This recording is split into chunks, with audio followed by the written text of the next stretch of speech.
Welcome to the Woman Who Rubs the Mountain podcast, a gathering place for conversations and stories of ecological embodiment.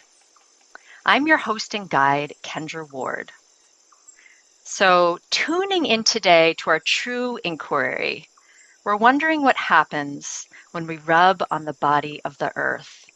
How does she brush back against us? Here, we're seeking an intimacy, a love affair with the land and beings where we live. Let us come together in creative, strange, disruptive ways of relating, beyond the human-centric limitations of our current dreaming. By sharing experiences of embodied ecology, our reality shifts, our core truths sharpen, and space is made for a new, old, earth-honoring culture to reemerge. So I am so very honored and in gratitude to be in conversation today with Chris Omni, who is an eco-spiritualist, two-time TEDx speaker, Black women's health researcher, published author, internationally recognized poet and presenter, and documentary filmmaker. Chris holds a bachelor's degree in human services, 2 master's degrees, public health and liberal arts, and is currently a doctoral candidate at Florida State University, where she's researching Black joy in green spaces through the methodologies of autoethnography and visual narrative inquiry.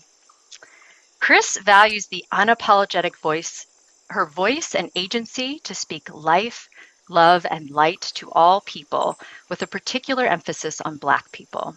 She views her body as a vessel that has not only delivered life, but receives life in the form of lessons and abilities from the ancestors. As others have stated, Chris is a whole vibe. So thank you so much for being here today with me, Chris. It's a joy. You are most welcome, Kendra. Thank you for inviting me, for sharing this platform. Beautiful. Well, I'd love to just ground in place a little bit by tuning into the new old name of the place where you live and how you find intimacy in this place and how you experience an embodied connection, and stories are very encouraged as well. We could go all over. We have to go one by one. Okay. But I am here in Tallahassee, Florida, and this is the land of the Appalachian. As we sit here, I am reminded that we were not the first ones here. Knowing that there was a movement before us allows me to sit in gratitude, to know that the way has been paved for this conversation to even take place. I believe you asked specifically, like, how do I rub up against the earth and have this eco intimacy? I love grounding, like no shoes. Nice. No shoes, no socks, and walking around the house like that, walking outside in the healing garden like that, walking in the neighborhood. But that's how I literally rub the earth. And I've even taught classes on earthing where we take our shoes off and we're present with Mother Earth. And as we breathe, we feel her breath. We feel her breath enter our body through our soles of our feet, dance in the soles of our bodies. And then if it's a beautiful day, we can feel the breath as we're rubbing the earth. So the name of your podcast truly resonates with me because this is an embodied practice. It is a way to engage with the earth and also engage with ourselves. So I think that's 2 of your questions. Yep. And what was your third one? Oh, my third one was really not a question, but just sometimes it's fun to explore through story. So it's just, wondering if you have any recent stories about that sense of embodiment. Actually, I do. And I'm glad this came up. And if we were outside, I'd be able to take you on the tour of my healing garden. But I have a new friend out there. And I Mm. call my plants, my green kids, my green family, and my new green kid is a elephant ear plant. And this elephant ear was out on the side of the road, underneath some twigs, branches, trash, and it was just simply discarded. A Mm. couple weeks earlier, I had seen a YouTube video about being able to cut chunks of an elephant ear and place it in water. We were talking about propagation earlier, Mhm. which is a lovely conversation in and of itself. So we can go back to that for a story. But when I watched that on YouTube, I said one of these days I'll have a chance to just cut a chunk and stick it in water and see what happens. Be careful what you ask for, because that happened less than 2 weeks later. I'm walking the neighborhood. I love rescued plants. And when I saw it, I'm like, I'm going back. I'm getting my saw. I'm cutting these chunks off. So I go out with my saw at night. Probably wasn't the best idea, but I cut this chunk off and I bring it back and I cut it into fours. Place 2 in water, 2 in the soil. You're not going to see any roots take place in the first week or so. So I walked back down the street and I still saw it under the piles of trash. Mm. But this time I saw something different. The leaves were just damaged and bent and burnt, but in between the leaves, you could see this new sprout. You could see the beginning of life underneath all of this rubble. I was like, metaphorically, I have got to bring you home.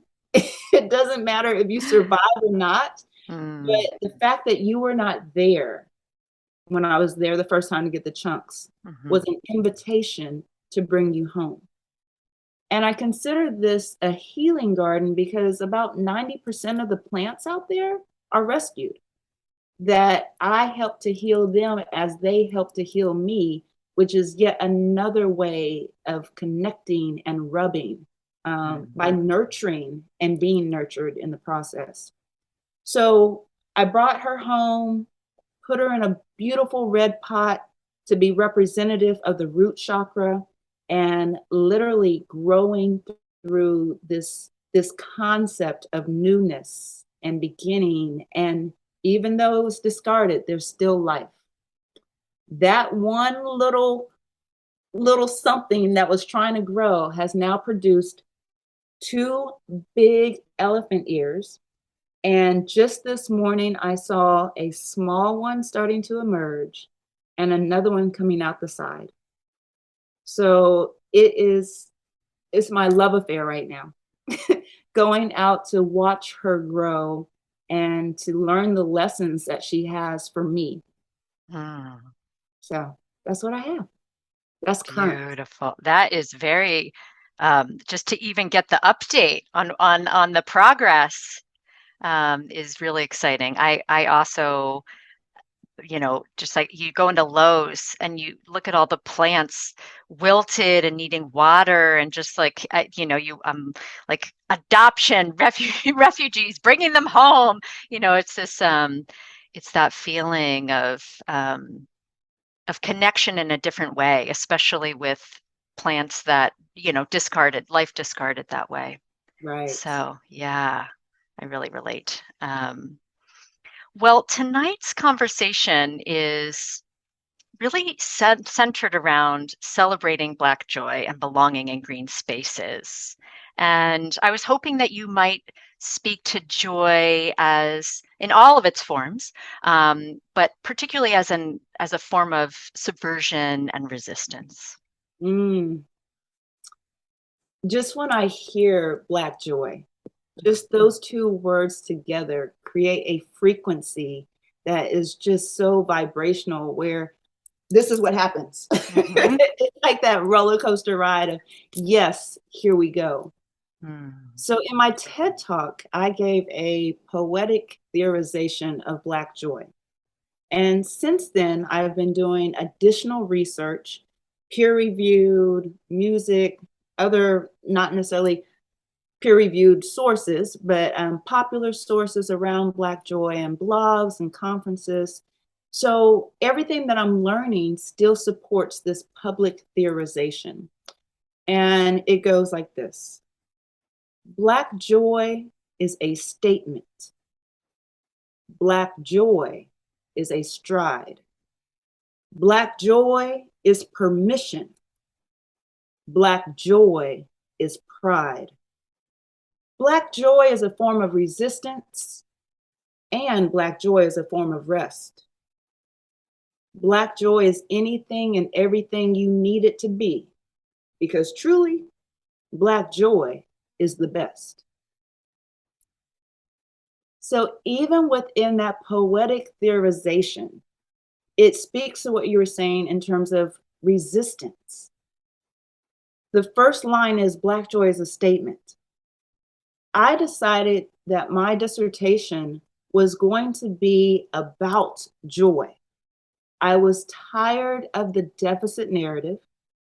My research, even coming through public health, started with the deficit narrative. And a lot of research regarding Black people and Black women in particular, when it comes to health matters, is rooted in a deficit lens. I was guilty of that type of research.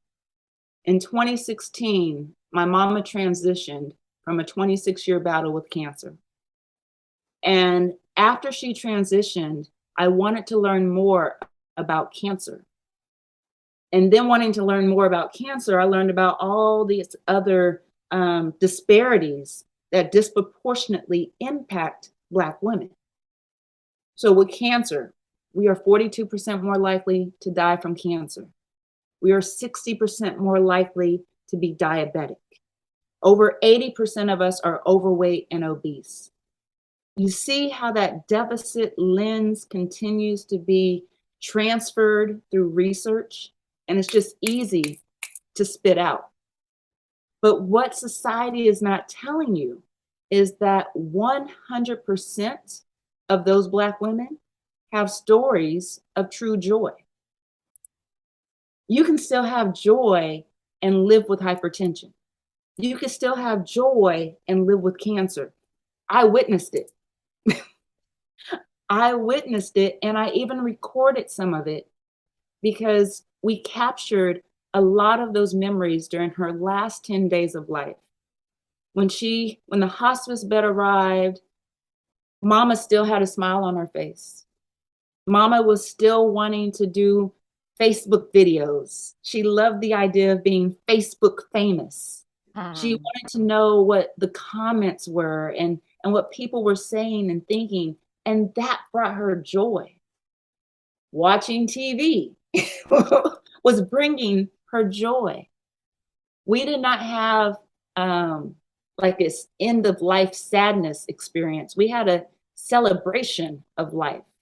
And we had wine set up in her room.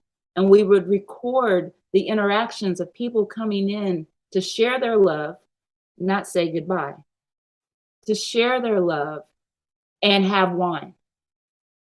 Mama couldn't drink a lot of wine, but what she did was take her little sip as you drank the whole glass. So I watched joy in the face of death.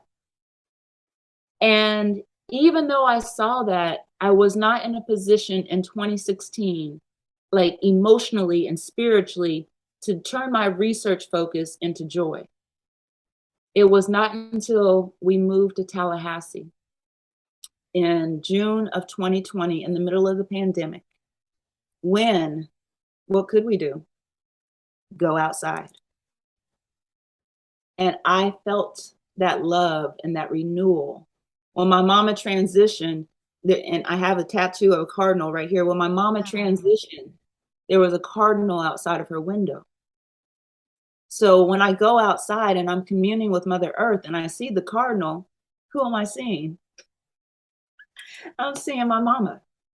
So when I got here and I started falling in love with Mother Earth, and Mother Earth was always like, I've always loved you. I was just waiting on you to show up. I've always been here. When will you wake up? Take your time. I'll be here. I was here before you, I'll be here after you. Take your time. That pivotal moment in nature made me say joy is the direction that I have to go. And Black joy, specifically in green spaces, connects that self-love piece with that ancestral piece, with the eco-love piece. And there's this beautiful triad that exists when we are communing with Mother Earth. So specifically, I guess I could say, because I'm tired of the deficit narrative and it's time for something new. That's why Black joy is a statement. That's why my research is a statement. Thank you so much for that amazing, beautiful story. Um, I feel like well, at the end of our conversation, I'm gonna share some audio from your moving TJ collections, the True Joy collections, in honor of your dad, Thomas James. Mhm. But I think that in listening to all of these gorgeous women sharing their joy, sharing their Black joy of all sorts of things, I mean, it just is so, it's so apparent. It's just so glorious and radiant. So I'm excited for everyone to get to witness and hear that as well. Thank you. Yeah. Well, it seems to me like one of your superpowers is this ability to hold space for people. Like that Mm. is really apparent in that video. To feel truly seen and heard, which I feel like is one of those primordial sort of basic longing we all have as a human being. So I'm wondering if you could just speak to that a little further, whether or not that's a gift that you feel like you just hold inherently, or it's just come with practice, or I'd love to hear a little bit more about that. You called it a superpower. I love that. That was like this little frequency that went off. It's like, yeah, Mm, we all have superpowers, and I love the fact that you recognize that as one of mine. So first of all, thank you. mm, Thank you. My divine assignment is to create and hold spaces of healing and self-restoration. This is something that has been probably there since before birth. But the more I grow, the more I learn, the more I lean into eco-spirituality, the more I'm able to expand that gift and that superpower. Because one of the things that I enjoy doing is connecting through your eyes. And after connecting through the eyes, we connect through the breath. We don't even need to exchange words until we have that connection. And then once you have that connection, you know that you're seen, you know that you're heard, you know that you're valued. mm. And when I look at eye contact, and I like to observe people, so many people talk like this. They're looking off to the side. They're not looking directly like at you and into your soul. And I think the same way when it comes to heart conversations, that I could turn my heart this way and look at you this way, but that is a disconnected feeling and relationship. So through the power of breath and this connection of heart and lungs, I can then create those spaces, hold those spaces, provide a sacredness that you and I will share forever. Like this right here becomes a sacred moment that other people will see, other people will hear, but we had it. And this is a memory that we will always keep and, for me, cherish. Mm. I engage with people in that same way. I believe that relationships happen for reasons, seasons, and lifetimes. And sometimes the reason might be as simple as to say hello. Sometimes the reason might be as simple as being seen.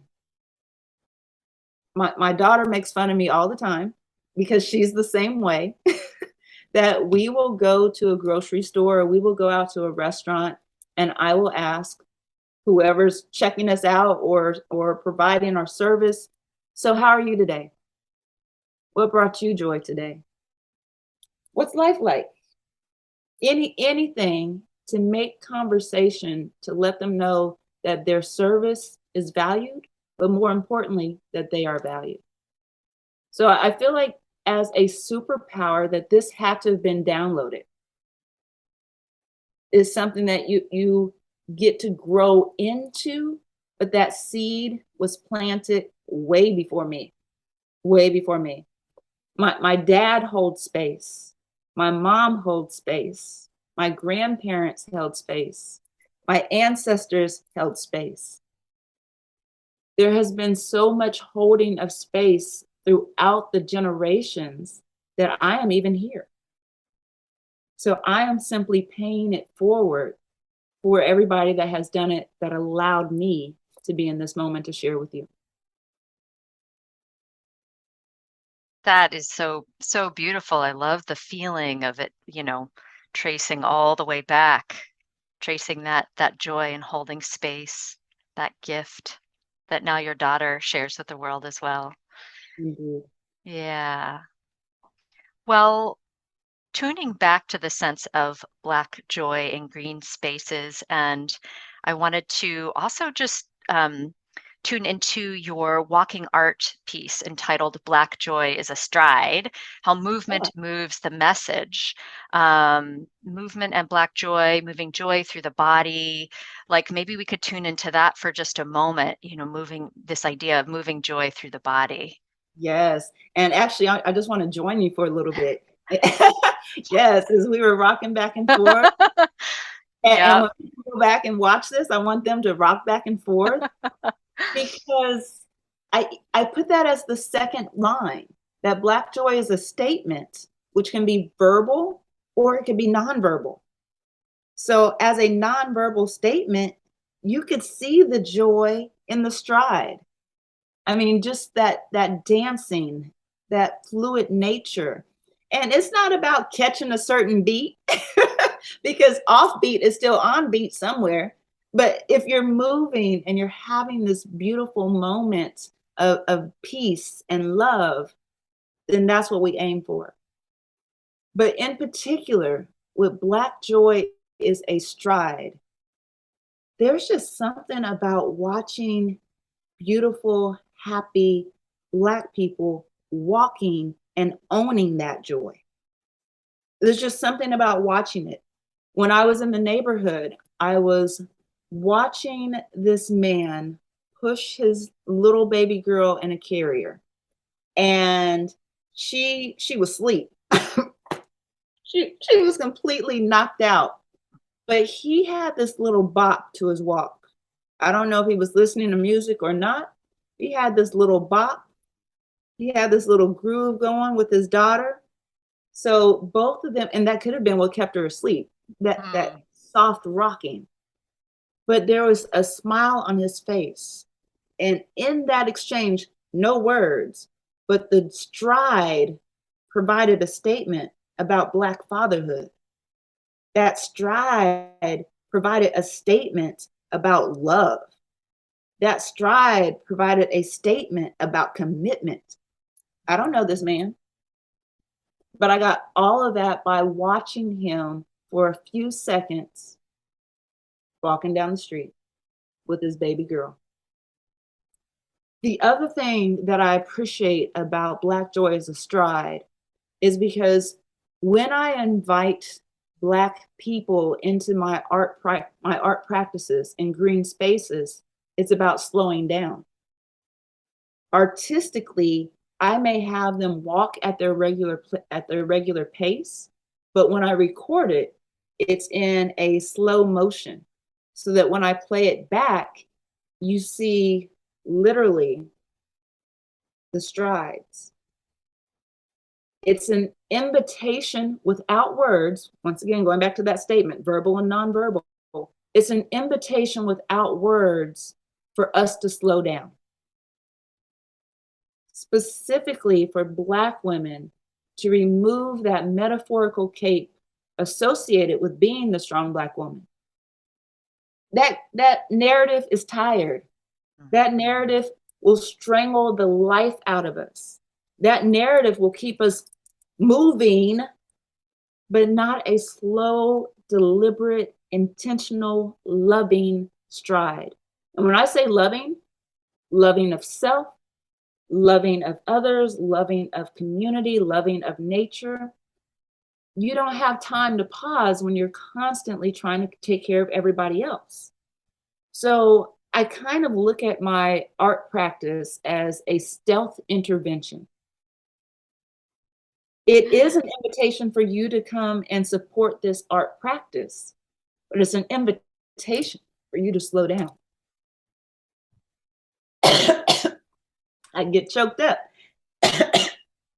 because I'm thinking about this last practice, this last practice that I offered, and I'm fighting back the tears simply because I watched 4 people, the mother, the father, the boy who was maybe 7, and the girl who was maybe 4. That is the first time that I had a whole family engage in one of my art pieces. The idea that Black joy is a stride can become a generational message. Kendra, I cannot tell you how powerful it was to watch the playback, to witness the father walking in this place of pride, this mother walking in this place of pride, and then to see the kids following. Am I doing okay? I'm doing okay. All right. We're all walking together. That we were in green spaces and we were slowing down to be present with Mother Earth, but that became a conversation to be present with your family. That became a conversation to change this multi-generational narrative of just constantly going. What I'm creating in my dissertation is a praxis of pause, that we build pause into our day and we allow for time for reflection. You can't get that if you're running all over the place.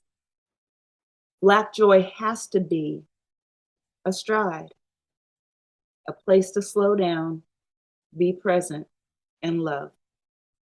That was a long answer, but you got me going. That is great, and I love your hearing about your stealthiness in the rest, in the pause. It's really, really hard. We're all so conditioned to, just such freneticness. So to be able to, really, presence itself is sort of like an endangered creature these days You're on the right. planet, so having that stealth and inviting in opportunities for presence and connection. Yeah, beautiful. Are you familiar with wide awakes? No, tell me about it. Well, I can't give you the full history of wide awakes. I will when I finish the dissertation. Okay. But we have a quote that has truly been inspirational for, as you put it, my superpower. But their quote is, your presence is a present.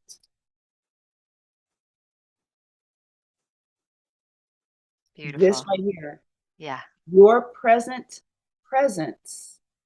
is a present. If we look at every interaction in that moment as a gift, then that means we're receiving gifts every single day. You don't have to wait for a special calendar holiday to get a gift. Every day becomes a gift when you look at the present and being present. So I just love that quote. Yeah, that's great. Thank you.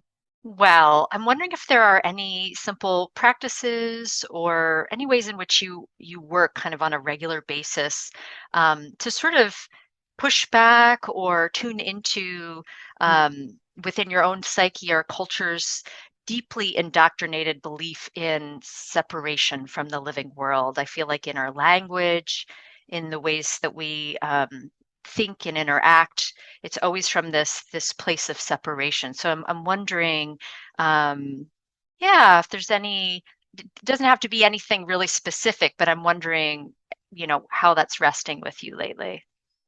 About how I push back. Yeah, like, or just in terms of, because to me it feels like first there has to be the recognition. There's a recognition, for example, of our sense of extraction, like, nature is ours to take or to have, it's mine, like that we have very extractionistic tendencies in so many ways, or even our ideas around like ownership of place and property and land, things like that. So yeah, just to me, it feels like this continued framing of the human nature split, this sense of separation. So yeah, wondering if you have any thoughts on that. When you said push back, I was like, I got it. I know the answer, but my pushback is like around capitalism, Uh-huh. and my pushback is around expectations that I prioritize self. And in prioritizing self, the first 2 hours of every day belong to me. I can engage in my spiritual practice of journal writing. I can engage in a spiritual practice of reading. My absolute favorite, but right now it's turning cold, spiritual practice is sweeping. Mm, So I push back against capitalism in that way because I'm not on that clock where you are demanding of me. Like I always say in my talks and even like some small workshops, that we have to press pause on the demands of the day until we address the demands of self. And however you define that as addressing the needs of self and the demands of self is what I suggest in terms of pushback. My spiritual practices don't align with everybody's, but it works for me. So the invitation is to find what works for you. In terms of ownership, that becomes even more challenging because you do want to say, this is mine. This is mine. This is my work. But mm, I think that there's a beautiful place that you could draw the line in the sand where you can share ownership, that beautiful place to coexist. And it's not about mine, mine, mine, mine, mine. When it comes to Mother Earth, this is hers, but I am temporarily sharing a space with her. Life, and this is what used to be very corny to me, life is short. I'm almost 50 years old. If I am lucky, I will have another 50 years. In the grand scheme of things, for how long Mother Earth has been around, 100 years is nothing. So temporarily, we coexist. And I need to build the relationships with her and invite people to build relationships with her that remind us that we're never alone, mm. that we coexist in these spaces. And in that alone, we can have conversations and have those heart exchanges with something, a living being spirit that does not communicate with words, but communicates through a love language, as you put it, an eco intimacy. There's dialogue happening every day with that elephant ear. Every day there's a dialogue, Mm. but I have to slow down, push back, and be present with Mother Earth in order to get those messages. Yes, making the space to listen, to connect. Well, I'm wondering, I mean, you told us about, you gave us some sense about your plant friends. What was it? Your plant babies? Is that the Everything. term? Everything, Everything. all the My above. plant kids, my plant babies. Yeah, Yes, yeah. everything. Well, I'm wondering who else is, in terms of sort of more than human kin and friends, who else is bringing you joy these days? How else you're feeling present and connected? Trees, Trees. trees, trees, Mm. trees. I'm laughing because I know my brother's going to go back and watch this, and he laughs at me in a supportive way, Okay.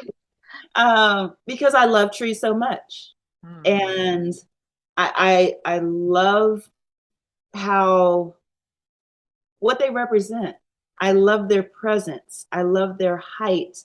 I love the symbolism. The idea that the top of a tree is called a crown.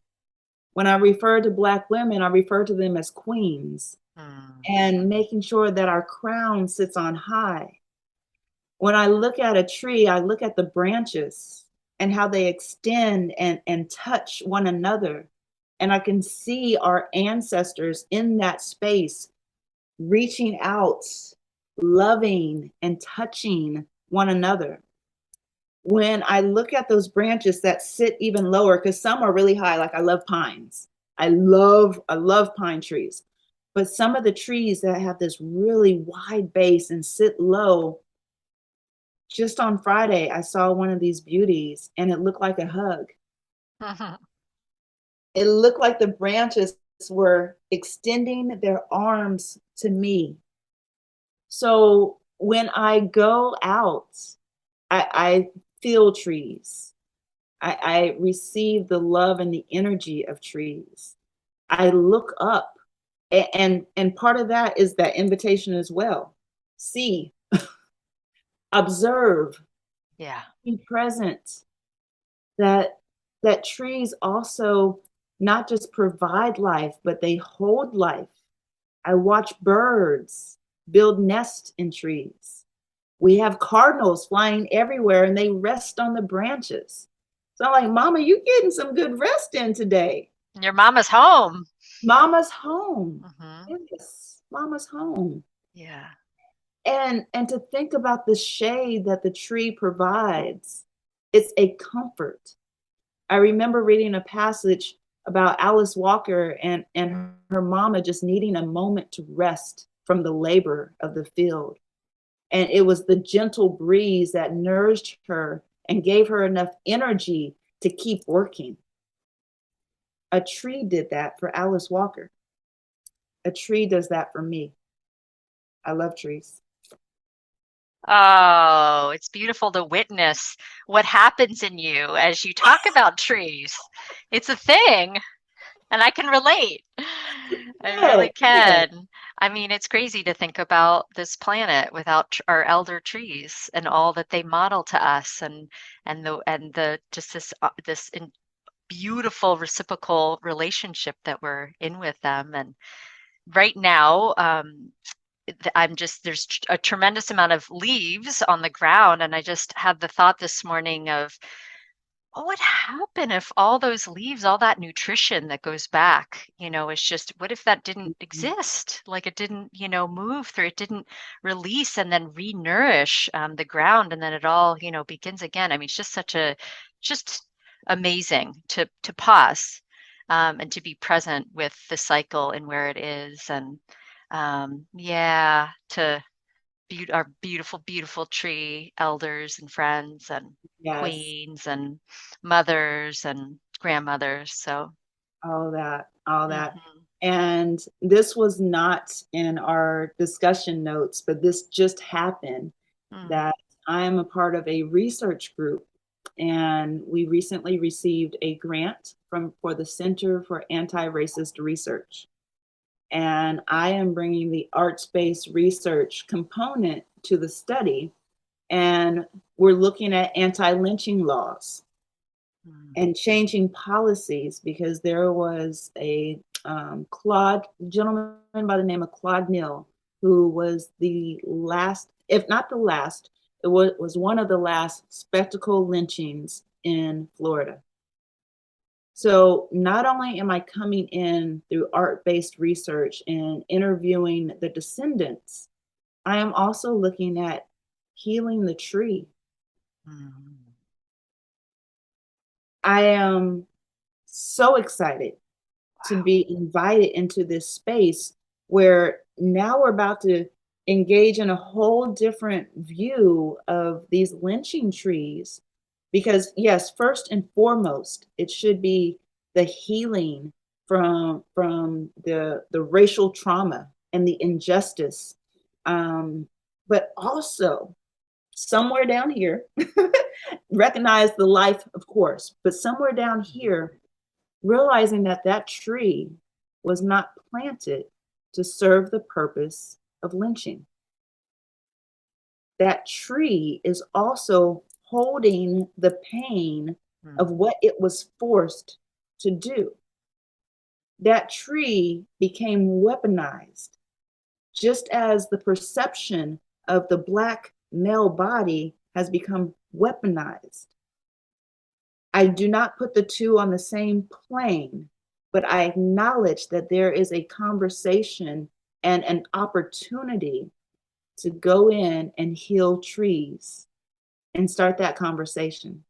So this just happened at the end of last week, and I am so excited to be involved in this project and on the journey of healing, healing lynching trees. That is so powerful. Whew. Yeah. Well, It's a tell it.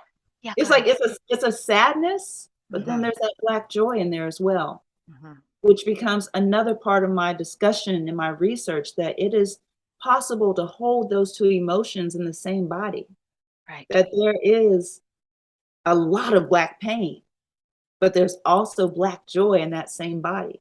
Mm. The conversation that we had about the pain of cancer and hypertension and diabetes, there's still joy in those bodies. So I don't know. I just you talk about trees, I just went somewhere. That's great. Yes. Well, tell us a little bit more about some of your other offerings or anything else that you wanted to tell us about what you're doing. You're up to so much, Chris, that, in a beautiful, good way, because you have so much to share. Right. And I have to back away from some of those things so that I can be true to my words and press pause. Mhm. But I feel that a lot of times when I'm invited to have these conversations about Black joy, I get emails and I get phone calls from a lot of white women that say, "We love what you're doing. We want to know more about your research. Will you come and speak to this group? And how can we help move your message forward?" For Black joy to exist, it is the Black body. I am focusing on Black women, but I also acknowledge that within the concept of Kwanzaa, there's a second principle, which is Ujima. And Ujima means collective work and responsibility. So if I'm adopting the principles of Kwanzaa into my work of Black joy, then it becomes the collective work and responsibility of all of us to change the narrative and provide a new lens through Black joy. So what I did was I created an experience called Self-Love Sunday. And it's just once a month, and people can sign up to experience a moment of self-love. And for the registration cost, they get a bottle of shea butter that's called Self-Love. And we go through an hour and 23 minutes of loving ourselves, like Wow. literally sharing love with ourselves in a community of people loving themselves. So we're elevating the love frequency. Mm. So for maybe the first 30 to 45 minutes, I am engaging in some wisdom that comes from my healing garden. But then I invite everybody to turn off their cameras. And then we use that shea butter to show gratitude to our body, that we place the shea butter on our feet, right foot first. Spend 1 minute putting the shea butter in, loving up on yourself, saying thank you to your toes, thank you to your ankles, thank you for the bottom of your feet, and thank you for your heels. 1 minute of gratitude can change your life. But imagine moving all the way through your body, putting little bits of shea butter, and of course, shea from the tree. There's that tree connection. That's right. Putting a little bit of shea on your body, going from body part to body part, showing love, appreciation, and gratitude. And then we sit in that space of love. Then we come back together. So, in this experience of Self Love Sunday, people get that bottle, that jar of shea butter. People get the download of love. But then they also have the opportunity to gift that. Once they experience it, then they can gift that experience to somebody else. And that somebody else is more than likely a Black student at a predominantly white institution. I'm currently at Florida State University, and that's where I want to start giving back and helping the younger generation. I see these young queens on campus running, involved in campus activities, trying to do 5 classes at the same time. That at the age of 19 and 20, the concept of pause has already escaped them because they've already been hit with the download of the strong Black woman narrative. But after people have experienced Self-Love Sunday and they know how good it feels to them, they then have the opportunity to gift that in place of or in honor of Black joy. So that's what's going on. And that's the last thing I'm doing right now. until I finish my dissertation. That's the last thing. Wow. Well, the power of touch, the power of like using the shea butter and tuning into yourself that way. And like there's so many layers there. It's really amazing. Yeah. Yeah. Yeah. You're Yeah. welcome to join in if you would like to be a part of the experience. Lovely. It sounds just delicious. It sounds, like just edible. Yes, yes. Yeah. Thank you. I like that. Yeah. Now we don't want people to eat the shea butter. That's not advised. But the experience is delicious. Yes. Yes. Yes. Well, thinking about the skin as our largest organ and, wanting to put something on there that like almost like we could eat, something that is that pure and beautiful and lovely for our bodies. So, yeah, And then when we wonderful. connect that to aromatherapy, Hmm. so we have the touch, we have the senses. Yeah, Hmm. it's going to be amazing. So we're only going to limit it to 12 people for this first one coming up in November, because we want to see what is that threshold in terms of intimacy. I don't want a whole bunch of little boxes on a Zoom screen. I want to be able to look into your eyes. I want to be able to connect with you. Mm. At the end, I want to be able to take my time and give everybody kisses as I go through the closing. I want to have this intimate exchange of love. Mhm. So we're trying to figure out where that sweet spot is, but we're going to start with 12 right now. Yeah, that sounds just about right. Uh-huh. To still hold that intimacy there. Yeah, Yes. indeed. Yeah. Well, thank you so much for taking the time to so I can be in your loving presence, Chris. You're Yeah. just such a light in the world, and I'm just honoring all the work that you're doing, and just it's huge importance in the world. And yeah, just thank you so much for being with me this way. Thank you for you. Thank Yeah. you for for bringing up the Self-Love Sunday conversation. Thank you for asking the questions about the tree or how I rub against the earth. Thank you for creating a space for other people to come and share their stories. And I send you love and light as you go on your journey of building this platform because it is needed. I appreciate it. Soaking that in. Yeah. Thanks, Chris. You're welcome. Well, so much gratitude to everyone for listening and for spending their time with us in this way as we do continue to make space for bountiful amounts of joy and love for everyone, as we continue to find new ways of relating and being in kinship, and as we continue to bring an open-armed adoration and devotion for this wild earth. So stay tuned to hear more from the TJ collections, and I will be posting all of Chris's amazing offerings in our show notes. So much love to you. Bye for now.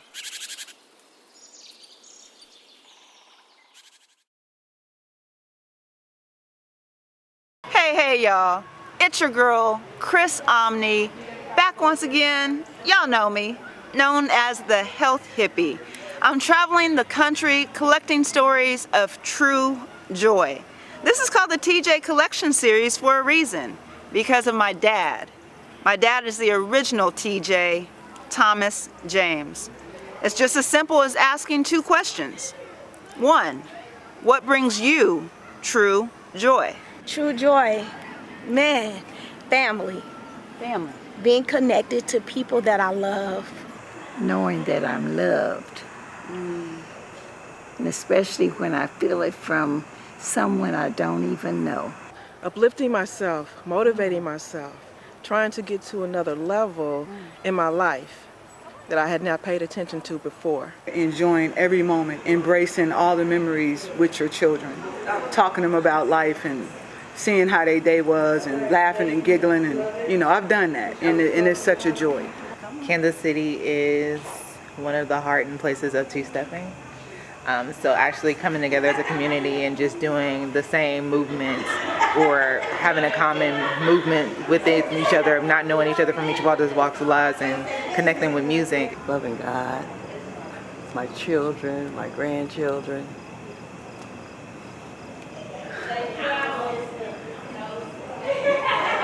Just taking care of people. I've been a nurse all my life.